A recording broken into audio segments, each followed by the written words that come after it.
चोरी डकैती की मूवी तो हमने बहुत देखी है, लेकिन आज मैं जो कहानी आपसे शेयर करने वाला हूँ वो बाकी सब कहानियों से बिल्कुल अलग है। आज की कहानी है ऐसे एक चोर की जिसे चोर कहना सही नहीं होगा बल्कि आर्टिस्ट कहना ही ज्यादा ठीक रहेगा, क्योंकि सालों से चोरी करके भी कभी पकड़ा ना जाना अपने आप में एक आर्ट है। आंखों के सामने से अचानक गायब हो जाना ही उसकी स्पेशलिटी थी। कहानी का मेन कैरेक्टर और नामी चोर डायबोलिक हमेशा सिर से पांव तक काले कपड़ों में ढका रहता था। इस वजह से आज तक किसी ने उसका चेहरा नहीं देखा। वो अपने काम में इतना एक्सपर्ट था कि कभी किसी पुलिस के हाथ नहीं आया। एक दिन वो इटली के एक बैंक से कुछ कीमती खजाना चोरी करके भाग रहा था, तभी पुलिस ने उसका पीछा करना शुरू किया। बड़ी मुश्किल से उन्होंने डायबोलिक का रास्ता रोक लिया। पुलिस को लगा कि इस बार वो किसी भी हालत में नहीं बच सका, लेकिन अचानक डायबोलिक ने अपनी कार में एक बटन दबाया और तुरंत रोड ऊंचा हो गया। वो उसी रोड पर स्लाइड करते हुए पुलिस के ऊपर से निकल गया। ये देखकर पुलिस वाले हैरान रह गए, लेकिन वो हार मानने वाले नहीं थे। पुलिस की एक और टीम ने उसे फॉलो करना शुरू किया। ये देखकर डायबोलिक ने अपनी कार से जहरीली गैस छोड़ी और सारे पुलिस वाले बेहोश हो गए। इतना सब करने के बाद भी बेचारे को चैन नहीं मिला, क्योंकि इंस्पेक्टर ज्ञान को अपनी कार से उसके पीछे पड़ गया। लेकिन कुछ दूर जाने के बाद उसने देखा कि डायबोलिक की कार सड़क पर पलटी हुई है, मगर वहाँ डायबोलिक खुद मौजूद नहीं था। ये देखकर ज्ञान को बहुत निराश हो गया। उधर हम एक पार्टी में डिफेंस मिनिस्टर जॉर्जियो को देखते हैं। वो वहाँ बाकी लोगों से बातें कर रहा था। तभी वहाँ ईवा नाम की एक लड़की आती है। जॉर्जियो तुरंत उसे वेलकम करने के लिए आगे बढ़ता है। ईवा असल में उस शहर की नामी बिजनेस वुमन थी, लेकिन बिजनेस उसका अपना नहीं था। उसने एक बुजुर्ग अरबपति से शादी की थी, सीधी बात कहें तो शुगर डैडी। उसके मरने के बाद पूरा बिजनेस और सारी प्रॉपर्टी ईवा के पास आ गई। अपनी खूबसूरती और शानो शौकत की वजह से ईवा हमेशा चर्चा में रहती थी, इसलिए जब वो पार्टी में आई तो सब लोग बहुत खुश हो गए। वहीं बातचीत के दौरान डायबोलिक का जिक्र आता है। सब ईवा को सावधान रहने को कहते हैं, क्योंकि डायबोलिक कभी भी उसकी दौलत चुराने के लिए अटैक कर सकता है। चोर होने के बावजूद सब लोग डायबोलिक की स्मार्टनेस की तारीफ करते थे। ये सुनकर ईवा के मन में उसके लिए एक अजीब सा क्यूरियोसिटी पैदा होती है। पार्टी खत्म होने के बाद जॉर्जियो ईवा को घर छोड़ने की पेशकश करता है, लेकिन ईवा मना कर देती है। अब सवाल ये उठता है कि जॉर्जियो और ईवा का असली रिश्ता क्या है? इसका जवाब हमें आगे मिलेगा। पार्टी से लौटते वक्त अचानक इंस्पेक्टर ज्ञान रास्ता रोक लेता है। उसे देखकर ईवा थोड़ी हैरान होती है, लेकिन ज्ञान उसे चेतावनी देता है कि डायबोलिक अभी भी उस पर अटैक कर सकता है। ये सुनकर ईवा टेंशन में आ जाती है। फिर दोनों एक रेस्टोरेंट में बैठकर इस बारे में डिस्कस करते हैं। वहीं से पता चलता है कि ईवा के पास एक बेहद खास पिंक डायमंड है, जो बहुत रेयर और अनमोल है। ज्ञान को पूरा यकीन था कि डायबोलिक उसे चुराने जरूर आएगा, इसलिए वो ईवा से उसकी सारी डिटेल्स ले लेता है। वो किस होटल में रह रही है, उसका रूम नंबर क्या है, उसके साथ कोई और है या नहीं। सब कुछ जानने के बाद जाते जाते ज्ञान उसे दोबारा चेतावनी देता है कि किसी पर भी भरोसा मत करना, क्योंकि डायबोलिक का असली चेहरा किसी ने आज तक नहीं देखा। हो सकता है वो होटल का मैनेजर हो, कोई वेटर हो, या फिर खुद ज्ञान भी। ये सुनकर ईवा उसकी बात मान लेती है और ज्ञान वहाँ से चला जाता है। उधर जिस होटल में ईवा रह रही थी वहाँ पर रॉबर्टो नाम का एक वेटर स्पेशली उसे सर्विस देने के लिए रखा गया था। एक रात रॉबर्टो अपने दोस्तों के साथ गप्पे मार रहा था और ईवा के बारे में बातें कर रहा था। तभी पता चलता है कि उसके रूम के अंदर एक स्पीकर छिपा हुआ है, जिसके जरिए डायबोलिक उनकी सारी बातें सुन रहा था। जैसे ही रॉबर्टो वहाँ से निकलकर घर की ओर रवाना हुआ, कोई शख्स छिपकर उस पर अटैक कर देता है। साफ था कि वो डायबोलिक ही था। उसने रॉबर्टो को मार डाला और उसकी लाश गायब कर दी। इसके बाद स्पीकर में रिकॉर्ड हुई आवाजों को बार बार सुनकर डायबोलिक ने रॉबर्टो जैसी बोलने की प्रैक्टिस शुरू कर दी। तभी पहली बार हमें डायबोलिक का असली चेहरा देखने को मिलता है। फिर सीन बदलता है और हम एलिजाबेथ नाम की एक औरत को देखते हैं। उसका हस्बैंड वॉल्टर कई दिनों से घर नहीं लौटा था, जिससे वो बहुत परेशान थी। एलिजाबेथ उसे बहुत चाहती थी, लेकिन उसका पति कभी उसकी मोहब्बत की कद्र नहीं करता था। यही सोचकर वो और भी उदास हो गई थी। उसकी सहेली उसे समझाती है कि शायद वॉल्टर किसी मुश्किल में है और वो जरूर वापस आएगा। उधर जब ईवा होटल पहुंची तो मैनेजर और बाकी स्टाफ ने उसका शानदार वेलकम किया। वहीं उसकी मुलाकात रॉबर्टो से करवाई गई। ईवा उनसे बातें करके सीधा अपने कमरे की तरफ चली गई और पीछे पीछे रॉबर्टो भी वहां पहुंच गया। लेकिन सवाल ये उठता है कि रॉबर्टो तो कल ही मर चुका था, तो फिर ये आदमी कौन? दरअसल ये असली रॉबर्टो नहीं बल्कि डायबोलिक था, जो रॉबर्टो का रूप धरकर ईवा पर नजर रख रहा था। कमरे में घुसकर जब ईवा नहाने के लिए वॉशरूम में गई तो रॉबर्टो बने डायबोलिक ने मौका पाकर उसका लॉकर खोलने की कोशिश की। उसी लॉकर में वो रेयर पिंक डायमंड रखा हुआ था। मजेदार बात ये थी कि इतनी कीमती चीज इतने आसान लॉकर में रखी गई थी, जिसे डायबोलिक ने कुछ ही मिनटों में खोल लिया। लेकिन बदकिस्मती से जैसे ही वो डायमंड निकालने वाला था, ईवा वॉशरूम से बाहर आ गई। मजबूर होकर डायबोलिक कमरे में छिप गया और वहीं से चुपचाप ईवा को देखने लगा। अचानक ईवा की नजर उस पर पड़ी तो उसने मुस्कुराकर पूछा कि क्या आपको कुछ चाहिए? ईवा ने मना कर दिया और वो चुपचाप वहाँ से निकल गया। उधर उसी रात एलिजाबेथ घर लौटी है और देखती है कि वॉल्टर उसका इंतजार कर रहा है। उसे देखकर एलिजाबेथ बेहद खुश हो जाती है और दौड़कर उसे गले लगा लेती है। तभी पता चलता है कि उसका हस्बैंड वॉल्टर असल में डायबोलिक ही है, लेकिन एलिजाबेथ को इस बारे में कुछ भी पता नहीं। वॉल्टर उसे बताता है कि वो सिर्फ उससे मिलने आया है और ज्यादा देर रुकना उसके लिए मुमकिन नहीं है, क्योंकि उसे बहुत जरूरी काम पर जाना है। ये सुनकर एलिजाबेथ उदास हो जाती है और उसे डिनर के लिए रुकने को कहती है, मगर वॉल्टर उसकी बात नहीं मानता और वहाँ से चला जाता है। उसी शाम ईवा जॉर्जियो से मिलने गई थी। बातचीत के दौरान जॉर्जियो उसके करीब आने की कोशिश करता है, लेकिन ईवा उसे पास नहीं आने देती। इससे जॉर्जियो गुस्से में आ जाता है। तभी पता चलता है कि जॉर्जियो दरअसल ईवा का मंगेतर है और जल्द ही उनकी शादी होने वाली है। लेकिन ईवा को देखकर लगता था कि उनके बीच प्यार नाम की कोई चीज ही नहीं है। वो बड़ी चालाकी से जॉर्जियो को टालकर वहाँ से निकल जाती है। इधर रात के अंधेरे का फायदा उठाकर डायबोलिक ईवा के कमरे में घुसता है और फिर से वही लॉकर खोलने लगता है। लेकिन ठीक उसी समय ईवा वापस लौट आती है। कमरे में दाखिल होते ही उसे अजीब सा महसूस होता है, मानो कोई अंदर मौजूद हो। तभी डायबोलिक पीछे से आकर उसे पकड़ लेता है और डराने की कोशिश करता है। लेकिन हैरानी की बात ये थी कि ईवा बिल्कुल नहीं डरती। उल्टा वो उसे बताती है कि जिस पिंक डायमंड को चुराने वो आया है वो नकली है और असली वाला उसके पास नहीं है। डायबोलिक उसकी बात पर यकीन नहीं करता क्योंकि उसके हिसाब से इतनी अमीर औरत नकली डायमंड पहन ही नहीं सकती। तब ईवा समझाती है कि वो सिर्फ अपनी इज्जत बनाए रखने के लिए नकली डायमंड पहनती है, असली वाला तो उसने बहुत पहले बेच दिया था। फिर भी डायबोलिक को उस पर भरोसा नहीं होता। ईवा उसे चैलेंज करती है कि वो चाहे तो डायमंड चेक कर सकता है। डायबोलिक उसे धमकाता है कि अगर उसकी बात झूठ निकली तो अगली बार वो डायमंड के लिए नहीं बल्कि उसे मारने के लिए आएगा। लेकिन ईवा को इसमें भी कोई डर नहीं लगा, बल्कि वो उसे सिड्यूस करने की कोशिश करती है। असल में डायबोलिक की इतनी चर्चा सुनकर उसके दिल में उसके लिए एक अजीब सी फैंटेसी पैदा हो गई थी। इसलिए जब आज डायबोलिक सामने आया तो वो खुद को रोक नहीं पाई। मगर डायबोलिक इतना आसान शिकार नहीं था। ईवा कुछ करने ही वाली थी कि डायबोलिक अचानक गायब हो गया। उसे देखकर ईवा का इंटरेस्ट और बढ़ गया। अपने सीक्रेट ठिकाने पर जाकर डायबोलिक ने वो डायमंड चेक किया और पाया कि ईवा सच बोल रही थी, डायमंड वाकई नकली था। फिर सीन बदलता है और आधी रात को एलिजाबेथ की नींद खुल जाती है। वो बालकनी में आती है और देखती है कि घर के सामने वाले गार्डन से काले कोट पहने एक अजीब सा आदमी बाहर निकल रहा है। ये देखकर वो बुरी तरह डर जाती है। उसी समय उसे घर के अंदर किसी के कदमों की आवाज सुनाई देती है। उसे लगने लगता है कि कहीं डायबोलिक वापस तो नहीं आ गया। ये सोचकर उसका डर और भी बढ़ जाता है, लेकिन हिम्मत करके वो उस आवाज का पीछा करती है और तभी सामने वॉल्टर आ जाता है। उसे देखकर एलिजाबेथ को थोड़ी राहत मिलती है। वो उसे सारी बातें बता देती है, लेकिन वॉल्टर मानता नहीं। वो उसे समझाता है कि शायद उसने गलत देखा है या ये सिर्फ उसका वहम है। ऊपर से एलिजाबेथ ने उस दिन थोड़ा ड्रिंक भी किया था, तो उसे भी लगने लगा कि शायद सचमुच उसने गलतफहमी में देखा होगा। इसी वजह से वो और कुछ सोचने से बच जाती है। अगली सुबह ईवा जब उठती है तो देखती है कि डायबोलिक उसकी नकली अंगूठी वापस उसके कमरे में छोड़ गया है। ये देखकर ईवा हैरान रह जाती है। रात के अंधेरे में छुपकर अंदर आना तो समझ में आता है, लेकिन सुबह सुबह होटल में घुस आना उसके लिए काफी अजीब था। जिज्ञासा के कारण उसने रॉबर्टो को बुलाया। रॉबर्टो दरअसल बाहर ही खड़ा था और जैसे ही ईवा ने आवाज लगाई वो कमरे में आ गया। सब कुछ ईवा को कंफ्यूजिंग लग रहा था। तभी डायबोलिक ने उसकी सारी उलझन खत्म कर दी। उसने ईवा के सामने ही रॉबर्टो का मास्क उतारकर अपनी असली शक्ल दिखा दी। ईवा उसे देखकर दंग रह गई। ये पहली बार था जब किसी ने डायबोलिक का असली चेहरा देखा। हाँ, एलिजाबेथ ने पहले भी उसका चेहरा देखा था, लेकिन उसे पता नहीं था कि वही डायबोलिक है। यहाँ सबसे बड़ा सवाल ये था कि डायबोलिक ने सबको छोड़कर सिर्फ ईवा को ही अपनी पहचान क्यों दिखाई। असल में ईवा उसे पसंद आने लगी थी। ऊपर से पिछली रात उसने उस पर अटैक किया था, फिर भी ईवा ने किसी से कुछ नहीं कहा। यही देखकर डायबोलिक का उस पर थोड़ा थोड़ा भरोसा बनने लगा। ईवा तो पहले से ही डायबोलिक की तरफ आकर्षित थी, इसलिए उसे सामने देखकर वो खुद को रोक नहीं पाती और दोनों काफी करीब आ जाते हैं। फिर ईवा उससे पूछती है कि क्या अब वो उस पर भरोसा करता है। डायबोलिक कंफ्यूज हो जाता है। उसका दिल ईवा पर यकीन करने को कह रहा था, लेकिन दिमाग मान नहीं रहा था। बातचीत में ये भी सामने आता है कि शुरुआत से ही डायबोलिक ईवा के आसपास घूमता रहा है। यहाँ तक कि पहले दिन जिसने ईवा को डायबोलिक के बारे में सावधान किया था वो इंस्पेक्टर ज्ञान भी कोई और नहीं बल्कि खुद डायबोलिक ही था। ये सब जानने के बाद ईवा उससे उसका असली नाम पूछती है। डायबोलिक बताता है कि लोग उसे वॉल्टर के नाम से जानते हैं, लेकिन ये भी उसका असली नाम नहीं है। ईवा समझ जाती है कि डायबोलिक कभी भी अपनी असली पहचान किसी को नहीं बताएगा, इसलिए वो जोर नहीं डालती, बल्कि वो उसे अपने बारे में बताना शुरू करती है। ईवा उसे जॉर्जियो के बारे में बताती है। दरअसल ईवा जॉर्जियो से शादी करना बिल्कुल नहीं चाहती, लेकिन विरोध भी नहीं कर सकती क्योंकि जॉर्जियो के पास उसके अतीत की कुछ सीक्रेट डॉक्यूमेंट्स हैं। अगर वो बाहर आ गए तो उसकी इज्जत मिट्टी में मिल जाएगी। जॉर्जियो ने उसे धमकी दी थी कि अगर उसने शादी से मना किया तो वो सारे डॉक्यूमेंट्स पब्लिक कर देगा। मजबूरी में ईवा ने शादी के लिए हाँ कर दी थी। ये सुनकर डायबोलिक उसे आश्वासन देता है कि वो 24 घंटे के अंदर वो सारे डॉक्यूमेंट्स ईवा तक पहुंचा देगा। लेकिन प्रॉब्लम ये थी कि ईवा के पास उससे कांटेक्ट करने का कोई तरीका नहीं था। तब डायबोलिक उसे एक कैफे का एड्रेस और टाइम देकर कहता है कि वो वहाँ उसका इंतजार करे। ईवा पूछती है कि अगर वो अपने असली चेहरे में नहीं आएगा तो उसे पहचान कैसे पाएगी। डायबोलिक बताता है कि वो एक स्पेशल कोड इस्तेमाल करेगा जिससे ईवा उसे पहचान लेगी। दोनों इन सब बातों की प्लानिंग करने लगते हैं। उधर होटल मैनेजर को रॉबर्टो कहीं नहीं मिल रहा था, तो उसने पूरे होटल में हंगामा शुरू कर दिया। रिसेप्शन से उसे पता चला कि रॉबर्टो आखिरी बार ईवा के कमरे में गया था और वापस नहीं आया। ये सुनकर मैनेजर को शक होता है और वो तुरंत ईवा के कमरे में पहुंच जाता है। ईवा के पास कोई और रास्ता नहीं बचता, तो वो डायबोलिक को अलमारी के अंदर छुपा देती है। फिर दरवाजा खोलकर ऐसे दिखाती है जैसे वो सो रही थी और मैनेजर ने उसकी नींद डिस्टर्ब कर दी। वो बहुत कोशिश करती है कि मैनेजर कमरे में न आए, लेकिन वो जबरदस्ती अंदर घुस जाता है और बहाने बहाने से यहाँ वहाँ चेक करने लगता है। बातों बातों में वो ईवा से रॉबर्टो के बारे में पूछता है। ईवा झूठ बोल देती है कि सुबह ब्रेकफास्ट देने आया था और फिर उसकी मुलाकात नहीं हुई, मगर मैनेजर को भरोसा नहीं होता और वो अच्छे से कमरे की तलाशी लेने लगता है। ईवा समझ जाती है कि मैनेजर को शक हो गया है, तो वो साउंड कोड से डायबोलिक को सावधान कर देती है। फिर चालाकी से मैनेजर को बाथरूम चेक करने भेजती है और उस मौके पर डायबोलिक को अलमारी से निकालकर कमरे के बाहर भेज देती है। दूसरी तरफ एलिजाबेथ अभी भी पिछले रात की घटना के बारे में सोच रही थी। उसके बार बार दिमाग में यही आ रहा था कि उसने रात को जो देखा वो गलत नहीं था, इसलिए अपने शक को दूर करने के लिए वो गार्डन में जाकर उस रास्ते को ढूंढने लगी। काफी खोजने के बाद सच में उसे वो सीक्रेट रास्ता मिल ही जाता है। तभी एक बटन पर उसका पैर पड़ते ही गार्डन की घास ऊपर उठ जाती है और एक अंडरग्राउंड रूम का दरवाजा खुल जाता है। एलिजाबेथ डरते डरते अंदर जाती है और वहाँ का नजारा देखकर उसकी रूह कांप उठती है। वहाँ कई लोगों के मास्क सजे हुए थे और बहुत तरह के केमिकल रखे थे। ये सब देखकर एलिजाबेथ समझ जाती है कि ये जरूर डायबोलिक का रास्ता है। वो तुरंत पुलिस को खबर देती है और इंस्पेक्टर जॉन को अपनी टीम के साथ वहाँ पहुंच जाता है। सब कुछ चेक करने के बाद उन्हें यकीन हो जाता है कि एलिजाबेथ का हस्बैंड ही डायबोलिक है। उधर डायबोलिक जब कार से लौट रहा था तभी एक बटन प्रेस करते ही पहाड़ अजीब तरह से खुल जाता है और वहाँ से नया रास्ता निकलता है। ये सब उसने अपने काम की आसानी के लिए बनाया था। वो उसी रास्ते से अपने सीक्रेट अड्डे पर पहुंचता है, लेकिन वहां उसके लिए बड़ा सरप्राइज इंतजार कर रहा होता है। इंस्पेक्टर ज्ञान को पहले से घात लगाकर बैठा था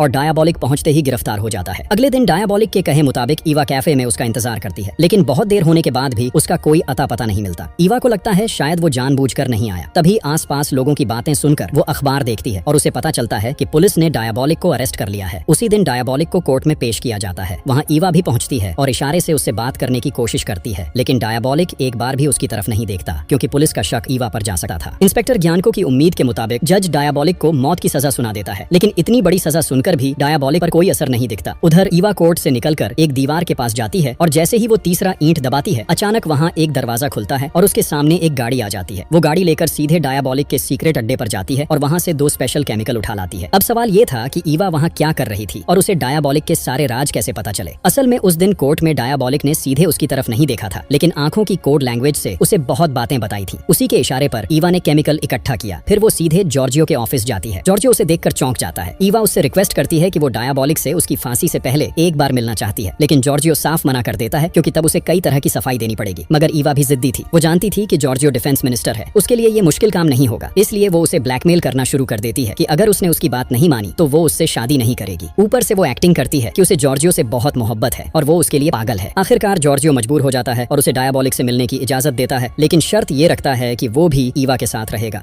ईवा अब विरोध नहीं करती, क्योंकि अब उसके पास कोई चारा नहीं था। फिर दोनों डायबॉलिक से मिलने पहुंचते हैं और करीब आधे घंटे तक बातें करके बाहर निकल जाते हैं। अगले दिन दिखाया जाता है कि डायबॉलिक की फांसी की तैयारी चल रही है, लेकिन उस वक्त गले में फांसी की रस्सी डालकर लटकाने का सिस्टम नहीं था, बल्कि अपराधियों का गला काटकर मौत की सजा दी जाती थी। तैयारी पूरी होने के बाद जब जल्लाद डायबॉलिक को लेकर जा रहा था, तब भी उसके चेहरे पर किसी तरह का डर नहीं था। उसे देखकर बिल्कुल भी नहीं लगता था कि वो मरने वाला है। ये देख इंस्पेक्टर ज्ञानको को बड़ा अजीब लगता है। तभी बगल में खड़ा एक ऑफिसर कह देता है कि डायबॉलिक को देखकर लग रहा है शायद वो ड्रग्स के नशे में बेहोश है। ये सुनकर ही ज्ञानको को शक होता है और वो जोर से जल्लाद को रोकने की कोशिश करता है, लेकिन तब तक बहुत देर हो चुकी होती है। डायबॉलिक का सिर उसके शरीर से अलग हो चुका था। धीरे धीरे ज्ञानको उसके पास जाकर मास्क हटाता है और देखता है वो तो डायबॉलिक यानी वॉल्टर था ही नहीं, बल्कि जॉर्जियो था। ये देखकर ज्ञान को बुरी तरह डर जाता है। उसे 2 बातें खाई जा रही थी। एक, उनकी लापरवाही से डिफेंस मिनिस्टर की मौत हो गई, और दूसरा, डायबॉलिक जैसा खतरनाक क्रिमिनल उनकी पकड़ से भाग निकला। अब सवाल उठता है कि इतनी सिक्योरिटी के बीच डायबॉलिक भागा कैसे। असली रहस्य अब सामने आता है। दरअसल उस दिन ईवा का जॉर्जियो से मिलना और उससे डायबॉलिक से मिलने की परमिशन लेना, ये पूरा प्लान डायबॉलिक का ही था। उसने पहले से अपने और जॉर्जियो के मास्क अपने अड्डे पर बना रखे थे। ईवा वहाँ से सिर्फ केमिकल ही नहीं लाई थी, बल्कि वो मास्क भी लेकर आई थी। फिर डायबॉलिक और ईवा ने मिलकर जॉर्जियो को ड्रग देकर बेहोश किया और उससे ईवा के पर्सनल डॉक्यूमेंट्स कहाँ हैं ये पूछ लिया।